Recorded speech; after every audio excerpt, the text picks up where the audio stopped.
बिस्मिल्लाहिर्रहमानिर्रहीम अस्सलाम वालेकुम जी। Welcome to another video. I hope you are doing well.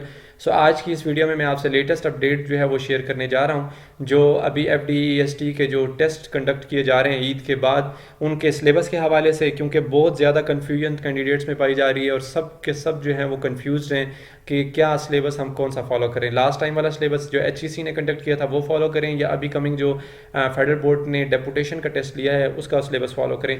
तो आज जो है वो आपकी तमाम कन्फ्यूजन जो हैं वो दूर हो गई हैं अल्हम्दुलिल्लाह।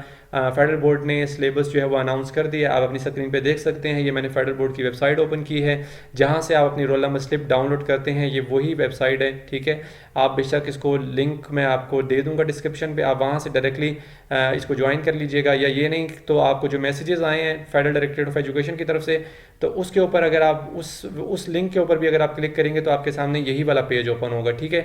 और अगर नहीं भी होता तो आप फेडरल बोर्ड की वेबसाइट या आप जस्ट F22 लिखेंगे गूगल के ऊपर और क्लिक करेंगे तो आपके सामने जो है वो नोटिफिकेशंस का एक पेज ओपन होगा जिसमें सेकंड या थर्ड पे ऊपर जो है वो या आपके रोल नंबर स्लिप्स का नोटिफिकेशन आ रहा होगा। तो इसको क्लिक करेंगे तो उसके बाद आपका ये वाला पेज ओपन हो जाएगा। तो ये देखिए नीचे सिलेबस जो है वो अनाउंस कर दिया गया। ये मेंशन है आपका 60% सब्जेक्ट होगा, 20% इंग्लिश होगा। जिस तरह मैंने आपको लास्ट टाइम जो भी मैंने कॉल करके और वो रिकॉर्डिंग करके आपको बताई थी, उन्होंने भी मुझे यही बताया था और ये अल्हम्दुलिल्लाह आज जो है वो प्रूफ हो गया, शुक्र है। ये इन्होंने फाइनली अनाउंस कर दिया है। तो ये याद रखिएगा, आप 60% आपका सब्जेक्ट है तो जो भी सब्जेक्ट है आपका फिजिक्स केमिस्ट्री बायो जो भी सब्जेक्ट है आपका बस वो 60% यानी कि 60 नंबर के जो MCQs हैं वो आपके सब्जेक्ट से ही पूछे जाएंगे, आपके सब्जेक्ट रिलेटेड ही वो होंगे, ठीक है। और आप कोशिश करें 9 से लेकर 12 तक ही अपनी बुक्स को प्रिपेयर करें। और मैंने वैसे ये कहा था कि आप अगर फर्स्ट ईयर सेकंड ईयर का भी कर लें तो वो अच्छा होगा, क्योंकि यहाँ पर इन्होंने ये मेंशन नहीं किया, जस्ट उन्होंने ये किया है कि 60% आपका सब्जेक्ट होगा, ठीक है।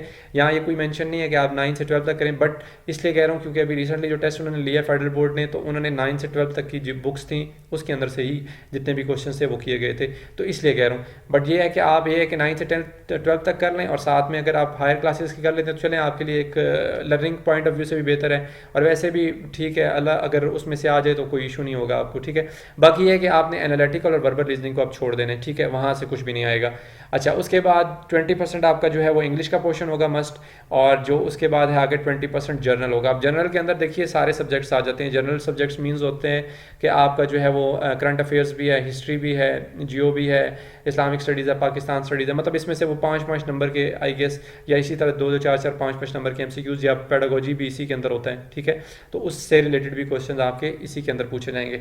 बस अब आपका क्लियर हो गया पॉइंट, थैंक गॉड कि आपका सिलेबस जो है उन्होंने अनाउंस कर दिया है। बस अब याद रखिएगा 60% आपका सब्जेक्ट है, 20% आपका इंग्लिश पोर्शन है और 20% जो है वो आपका जर्नल होगा। जर्नल के अंदर आपके Pakistan studies, Islamic studies, history और ये वाले जितने सब करंट अफेयर्स, ये वाले सब्जेक्ट्स जो होते हैं इसमें से 5-5 नंबर के होप्स हो MCQs पूछे जाएंगे। और इंग्लिश का जो पोर्शन है उसमें से आपके एंटोनिम, सिनोनिम, एक्टिवाइज, पैसिवाइज और कॉम्प्रीहेंशन और इस तरह की चीज़ें जो हैं वो पूछी जाएंगी, ठीक है। तो अब आपने क्या करना है, 60% अपना सब्जेक्ट आपने कर लेना है। मैं अगेन बता रहा हूँ 60% सब्जेक्ट से मुराद ये है कि वैसे तो 9 से 12 तक अच्छे से कर लीजिए, बाकी अगर आप ऊपर कर लेंगे तो वो आपकी लर्निंग पॉइंट ऑफ व्यू से भी बेहतर है और वैसे भी बेहतर है, क्योंकि यहाँ पर क्लियरली ये मेंशन नहीं है कि आपने ये वाले सब्जेक्ट करने हैं। जस्ट ये कहा है कि आपका सब्जेक्ट जो 60% होगा, तो अब उसमें क्वेश्चन कहीं से भी आ सकता है।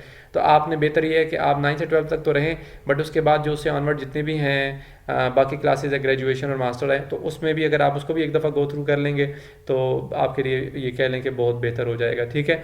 तो इसमें किसी किस्म का कोई क्वेश्चन हो तो आप कमेंट बॉक्स में पूछ सकते हैं। नेक्स्ट वीडियो तक के लिए अपना बहुत सारा ख्याल रखिएगा और दुआओं में याद रखिएगा। अल्लाह हाफिज़।